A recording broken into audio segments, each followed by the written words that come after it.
Canyon Railway starts in Williams, Arizona.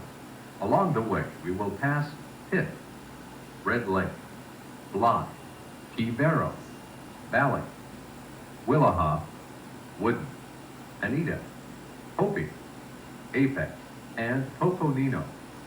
The line terminates at the south rim of the Grand Canyon.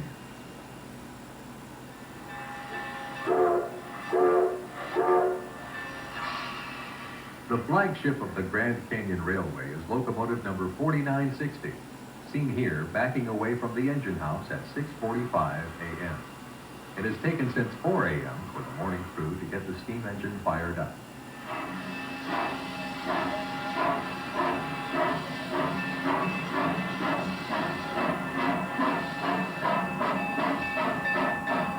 After the locomotive passes under Interstate 40, it will proceed to the coach yard to couple with the passenger cars.